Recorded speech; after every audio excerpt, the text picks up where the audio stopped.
நிறைவான மகிழ்வுடன் வாழ்பவர்கள் நகரத்து பெண்களே என்ற அணியை துவக்கி வைத்து பேராசிரியர் விஜயகுமார் உங்கள் பலத்த கரவொலியோடு மேடைக்கு வருகிறார். வாங்க. ரசிக பெருமக்களுக்கும் இந்த அரங்கை நிறைத்திருக்கின்ற சான்றோர் பெருமக்களுக்கும் என் இதயம் கனிந்த வணக்கத்தையும் வாழ்த்துக்களையும் தெரிவித்துக் கொள்ளுகிறேன். திருவாரூர் தேர் கம்பீரமாய் நடப்பதற்கு துணை நின்றது அச்சாணி. சினிமாவில் கொடிகட்டி பறந்தது அன்சிகா மோத்வானி. திண்டுக்கல் என்றால் ஒன்னு பிரியாணி, இன்னொன்னு எங்க அண்ணன் லியோனி. அச்சாணி, எழுத்தாணி, லியோனி பரவாயில்ல. இடையில எதுக்கு கன்சிகா மோத்வானி?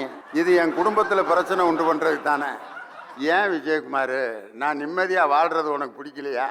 நீதிபதி அவர்களே, நிறைவான மகிழ்ச்சியோடு வாழுபவர்கள் நகரத்து மக்கள் அப்படிங்கிறதுல என்ன சந்தேகம்?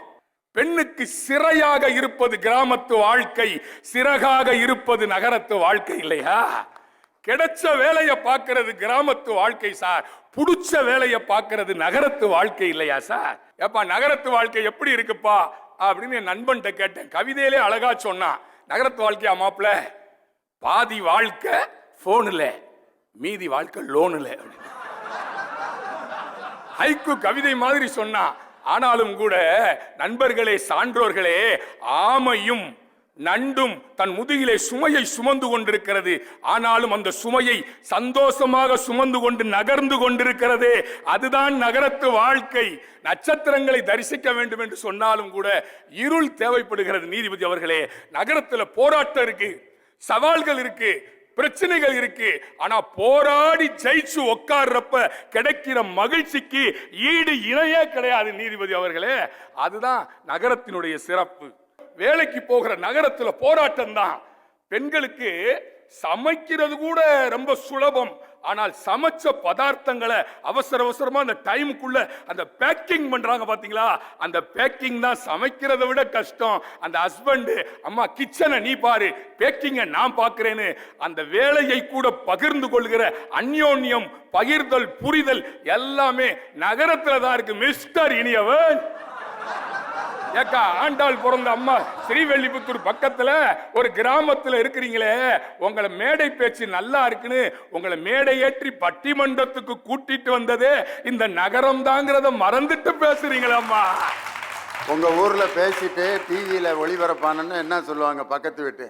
இவ இருக்கிற இருப்புக்கு லியோனி கூட எல்லாம் போய் பேசுறாளாம்க்கா, எல்லாம் நேர முடி அப்படிம்பாங்க. ஆனால் நகரத்தில் எங்கள் மக்கள் எப்படி உங்களுடைய பேச்சை கேட்டு ரசித்து கை தட்டுறாங்க பாருங்க. இந்த பெருந்தன்மை நகரத்தில் இருக்கவங்களுக்கு தாங்க வரும். நகரத்திலே படித்து சம்பாதிச்சு கிராமத்தில் இருக்கிற அப்பா அம்மாவை காப்பாத்துதே, அதுதான சார் நிறைவான மகிழ்ச்சி. தானும் வாழ்ந்து தன் குடும்பத்தையும் வாழ வைப்பதுதான் அது நிறைவான மகிழ்ச்சி ஆகும். என்ன பேச வந்திருக்கிறீங்க? எப்போ எங்க பண்ணையார் மாதிரி வந்து உட்கார்ந்துருக்காரு. நான் ஒரு 2 கேள்வி கேட்கிறேன், பதில் சொல்லு. நாம விரும்புற பாட்டை கேட்கறதுக்கு வாழ்க்கை ஒன்னும் அலெக்ஸா இல்ல. இந்த பாட்டை பாடு, இந்த பாட்டை பாடுன்னு சொல்றப்ப வாழ்க்கை என்பது எஃப்எம் மாதிரி. என்ன பாட்டு அங்க வருதோ அதைத்தான் நீ கேட்கணும்னு சொல்லி சொல்லி கிடைச்ச வாழ்க்கையை நீ ரசிக்க கத்துக்கோ.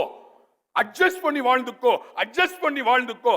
வாழ்க்கைனா அப்படித்தாமா இருக்கும், பொறுத்துக்கோ பொறுத்துக்கோன்னு சொன்னதுனாலதான் சார் கைகாட்டி புதூர் என்கிற கிராமத்திலே எத்தனையோ ரிதன்யாக்களை நாம் இழந்திருக்கிறோம் என்பதை நீங்கள் மறந்துவிட முடியுமா? ராஜேஸ்வரிங்கிற ஒரு பொண்ணு கிராமத்துல படிக்கிறா, பழங்குடியினர். கல்வராயன் மலையில இருந்த ராஜேஸ்வரி பெருந்துறை என்கிற நகரத்துக்கு போய் படித்ததால்தான் ஜேஇஇ அட்வான்ஸ் எக்ஸாமிலே இந்தியாவிலேயே டாப்பரா வந்தா. நம்முடைய முதலமைச்சர் அவர்கள் ட்விட்டர்ல பாராட்டி உயர்கல்வி செலவை அரசாங்கமே ஏற்கும் என்று சொல்லுகிறார் என்றால் நகரம்தான் அவளுக்கு வாய்ப்பை தருகிறது. வாய்ப்பு வாசல்களை திறந்து வைப்பது நகரம்தான். கிராமத்தில் என்னங்க, அம்மாவின் சேமிப்பே அப்பாவுக்கு தெரியாமல் தான் கிராமத்தில் இருக்கிறது. கடுகிடப்பாயிலும் அஞ்சரப்பட்டியிலும் சேர்த்து வச்ச காசை பையன் வாங்க மாட்டான்றதுக்காக எங்க அம்மா சொல்லுவா, டே நீ வேலை பார்க்கறது எனக்கு தெரியுமிடா அவனே, அம்மா கொடுத்தா ராசிடா, வெறும் 200 ரூபா தான்டா இருக்கு, வாங்கிட்டு போடான்னு அம்மா கொடுத்து விடுவா. அந்த பாண்டியன் எக்ஸ்பிரஸ்ல தொடர் வண்டியில போகிற போது அம்மா கொடுத்த அந்த பண உருண்டைய அப்படியே அயன் பெட்டியில தேய்க்கிற மாதிரி தேய்ச்சி தேய்ச்சி எடுப்பேன். 3000 ரூபாய் இருக்கும். அம்மா 200 ரூபான்னு சொல்லுவா. அந்த கிராமத்து அம்மா பாசக்காரி தான். ஆனா அந்த பாசக்காரி தூர் என்கிற கவிதையிலே நான் முத்துக்குமார் சொல்லுவான், எங்கள் வீட்டில் தூர்வாரும் உற்சவம் நடக்கும். கிணறு தூர்வாருவாங்க, மண்ணல்லுவாங்க. வருடத்திற்கு ஒரு முறை எங்கள் வீட்டில் தூர்வாரும் உற்சவம் நடக்கும். அப்பா முங்க முங்க அதிசயங்கள் மேலே வரும். வேலைக்காரி திருடியதாய் சந்தேகப்பட்ட வெள்ளி டம்ளர், ராட்டினம் எத்தனையோ எடுப்போம். மண்ணுக்குள்ளே இருந்து சேருடா சேருடா சேருடா சேருடா சேரு என்று அம்மா சொல்லுவாள். மகிழ்ச்சி கலைக்க, சந்தோஷம் கலைக்க யாருக்கு மனசு வரும்? கவிதை முடிக்கிறப்போ சொல்லுவான், இன்னும் அம்மா கதவின் ஓரத்தில் இருந்துதான் அப்பாவோடு பேசுகிறாள். அப்பா ஏனோ மறந்து போனார், மனசுக்குள் தூர் எடுக்க என்று அந்த கவிதை முடியும் என்று சொன்னால், ஆணிடம் கணவனிடம் நேராக பேசுவதற்கு கூட வாய்ப்பு தராத கிராமங்கள் இருக்கிற போது நீயும் நானும் சரிநிகர் சமானமாக வாழ்வோம் என்று சமத்துவத்தை, சமூக நீதியை, பெண்ணும் ஆணும் ஒன்றுதான் என்று சொல்லுகிற ஒரு சமநீதி சமத்துவத்தை கொண்டு வந்தது நகரம்தான். அதுதான் நிறைவான மகிழ்ச்சி. கிராமம் என்பது குறுகிய வட்டம், நகரம் என்பது பரந்துபட்ட வட்டம். ஆகவே கிராமத்தை காட்டிலும் நகரத்தில்தான் நிறைவான மகிழ்ச்சி என்பது இருக்கிறது என்று சொல்லி வாய்ப்பிற்கு நன்றி கூறி விடைபெறுகின்றேன். நன்றி, வணக்கம்.